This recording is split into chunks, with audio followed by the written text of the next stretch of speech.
There are places on our planet that remain hidden. They're not lost, but simply lie quietly, away from the rush of our modern world.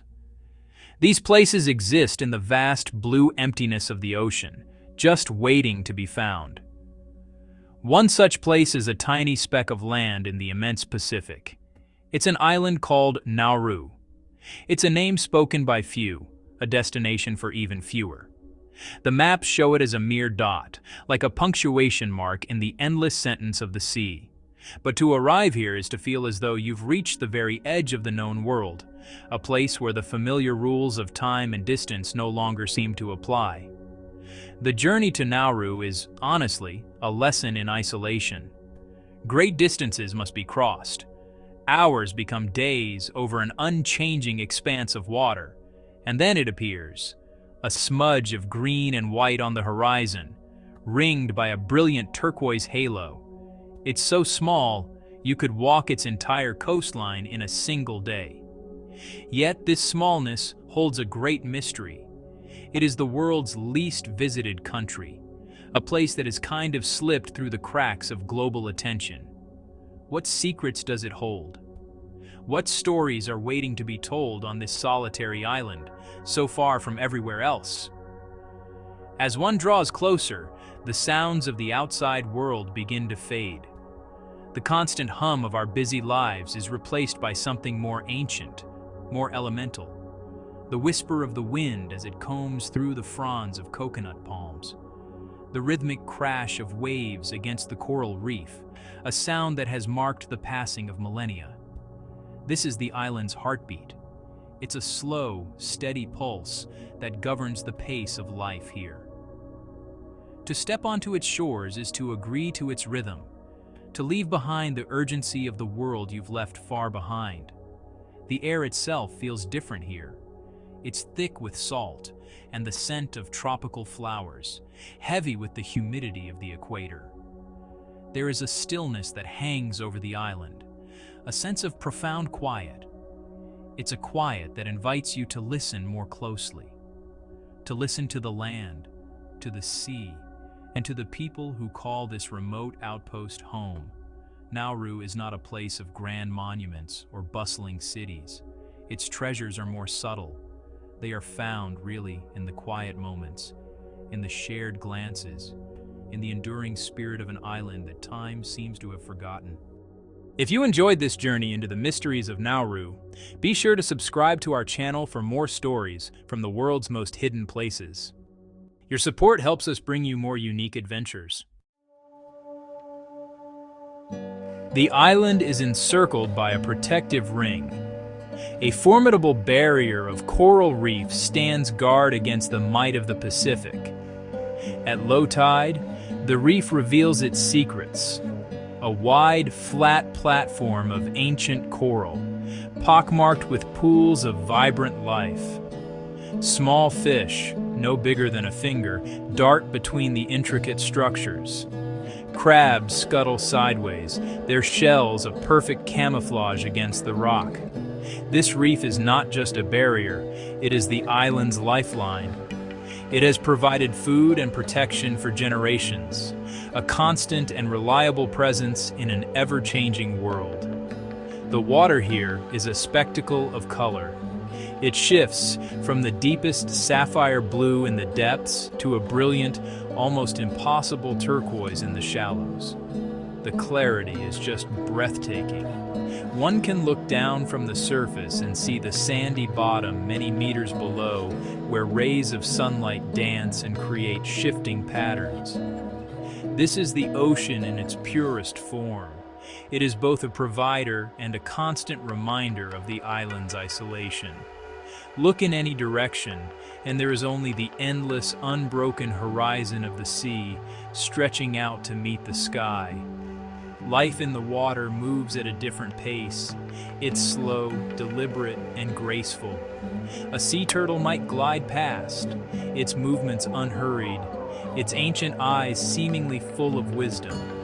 Schools of parrotfish, painted in dazzling hues of green, blue, and pink, nibble at the coral. They're the gardeners of the reef, their constant grazing helping to keep it healthy. There is a harmony to this underwater world, a delicate balance that has been perfected over millions of years. It is a world that exists just beneath the surface, a silent and beautiful kingdom. The sounds of the ocean are a constant companion. The gentle lapping of the lagoon against the shore is a soothing murmur. Further out, the powerful boom of waves crashing against the outer reef is a display of raw, untamed power.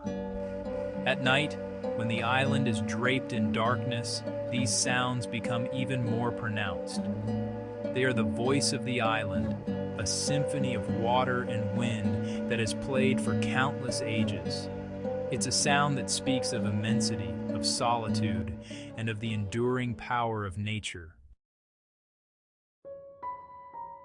To understand Nauru, one must venture inland. Away from the lush coastal strip, a strange and haunting landscape unfolds. This is the island's interior, a place known as Topside.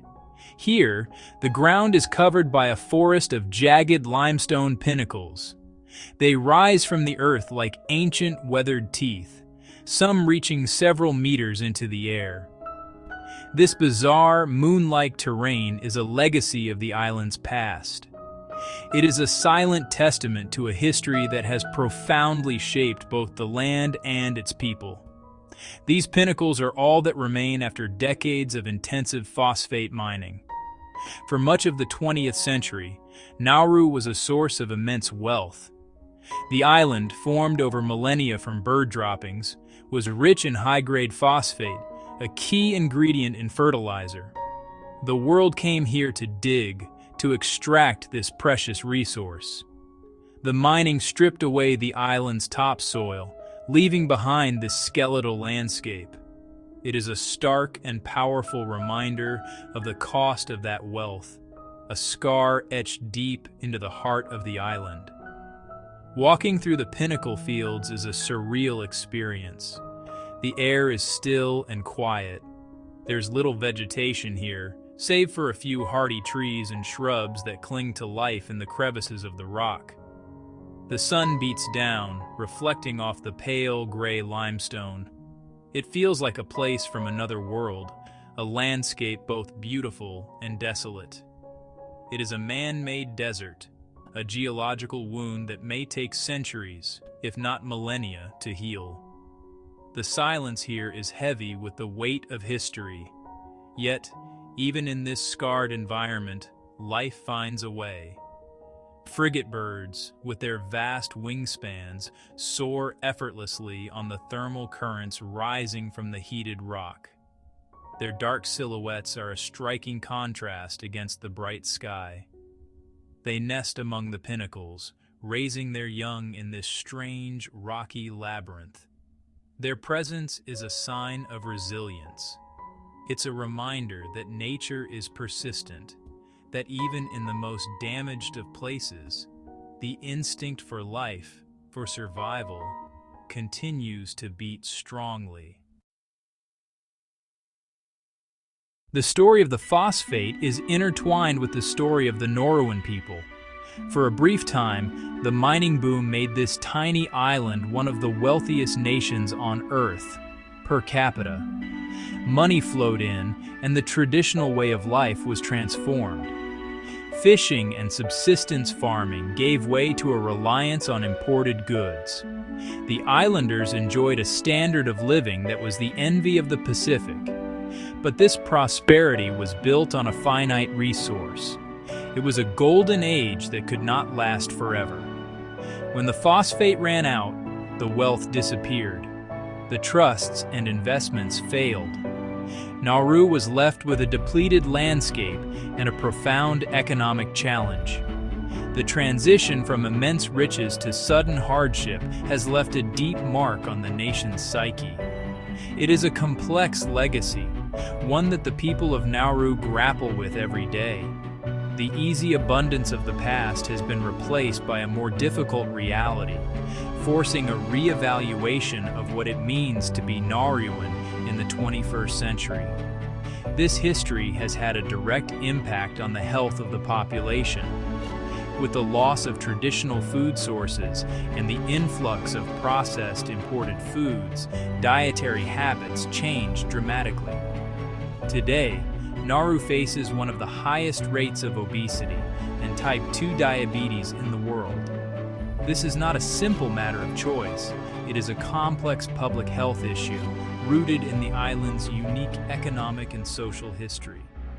It is a burden that the people carry with quiet dignity, a challenge that is being met with a growing awareness and a desire for change.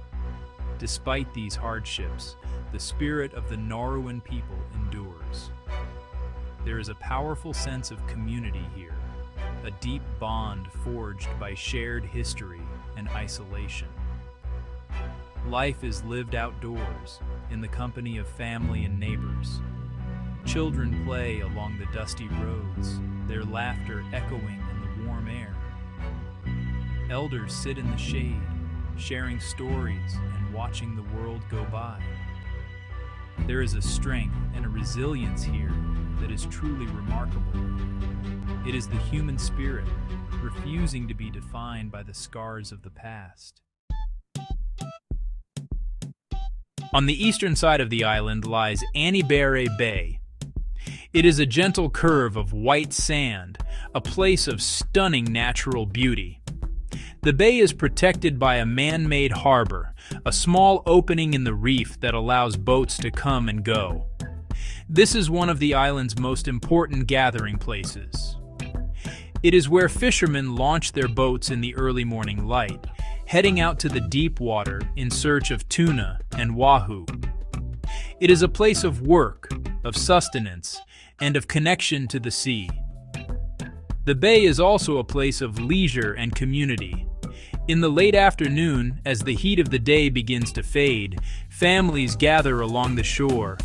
The calm, sheltered waters of the harbor are a perfect place for swimming. The sound of joyful shouts and splashing fills the air, a happy counterpoint to the gentle rhythm of the waves. People sit on the seawall, chatting and laughing, enjoying the simple pleasure of each other's company as the sun begins its slow descent towards the horizon. Here, one can observe the quiet, daily rituals that make up life on Nauru. A game of volleyball might start up on the sand. A group of men might be repairing their fishing nets, their hands moving with a skill passed down through generations. A mother might be teaching her child how to swim in the shallow turquoise water. These are not grand events, but they are the fabric of life. They are moments of connection, of community, of shared experience that bind the people of the island together. As evening falls, a magical transformation takes place.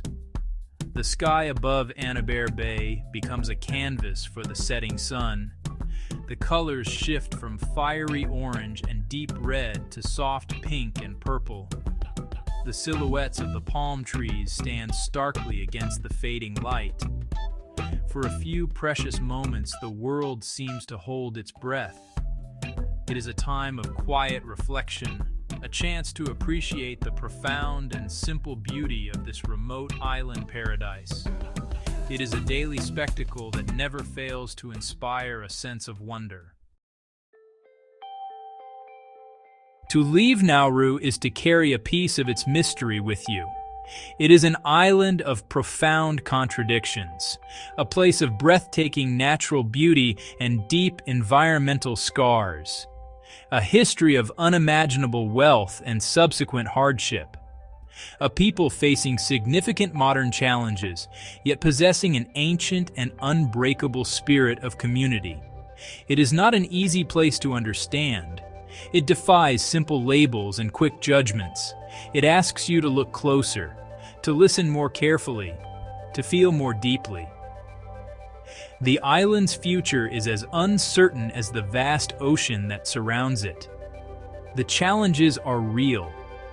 The rising sea levels of a changing climate pose a direct threat to this low-lying nation. The economic and health issues require creative and sustainable solutions. But to focus only on the problems is to miss the essence of Nauru. It is to miss the strength, the humor, and the incredible resilience of its people. They are not defined by their struggles, but by their capacity to endure, to adapt, and to hope. The real beauty of Nauru is not just in its turquoise lagoons or its dramatic sunsets. It is in the unseen things. It is in the warmth of a smile from a stranger. It is in the sound of a hymn drifting from a church on a Sunday morning. It is in the fierce pride of a people who have clung to their identity and their home against all odds. This is the island's true treasure. It is not a mineral to be extracted, but a spirit to be admired and respected. And so, the island remains. A tiny, solitary world, floating in the middle of the great blue ocean. It continues to keep its secrets, revealing them only to those who are patient enough to look beyond the surface. Nauru is a powerful reminder that some of the most profound stories on our planet are found in the quietest and most overlooked of places. Its journey is not over. Its story is still being written, one day at a time, under the vast and watchful Pacific sky. The mystery endures.